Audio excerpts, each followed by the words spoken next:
בהחלט ניצחון מוצדק. ניצחון מוצדק של באר שבע, מחצית ראשונה מצוינת וגם חצי מהמחצית השנייה. באר שבע השיגה במשחק הזה בדיוק את מה שהיא רצתה, סגרה את כל הנקודות החזקות של הפועל תל אביב שהיום נראתה רע מאוד, והצליחה בהתקפות מתפרצות לאיים על השער של הפועל תל אביב ולהבקיע שער שהיה מהלך כדורגל יפהפה. והרבה כבוד מגיע ללוף הקדוש על תוכנית המשחק שלו, תוכנית משחק מצוינת. בהחלט, הכנה מצוינת. באר שבע יצאו לשפיים אתמול כהכנה למשחק, הכנה מנטלית נכונה, שחקנים שיחקו עם הרבה מאוד מוטיבציה ונחישות, למרות שהם בתקופה לא טובה בליגה והפסידו במשחקים האחרונים. בבית בעיקר. בבית בעיקר, ובכלל במשחקי הליגה הם היו בירידה.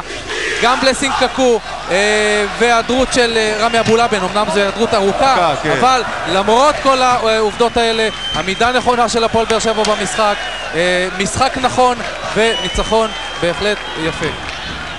סתיו אלימלך הולך להודות לקהל הנפלא של באר שבע שעשה דרך של 120 קילומטר מהעיר הרחוקה כדי להגיע לכאן. בהחלט שמחים, יעשו את הדרך חזרה עם הרבה הרבה הרבה שמחה בלב. הפועל תל אביב עדיין במאבק האליפות, מצפה להם בשבת דרבי. אפשר היה לראות שבאיזשהו מקום מאחור בראש מונח הדרבי הזה ומפריע לריכוז וליכולת של שחקני הפועל תל אביב. לעומת זאת הפועל באר שבע בעצם איבדו עניין בליגה וכל מה שנשאר להם זה הגביע, ועשו את הדברים היום בצורה נכונה ובצורה מאוד מאוד מכובדת. עדיין החגיגות שם ביציע הרחוק, בומפלד עולה, מקפץ אל היציע כדי לקבל את הברכות של אלי ז'ינו, היושב ראש הפועל באר שבע.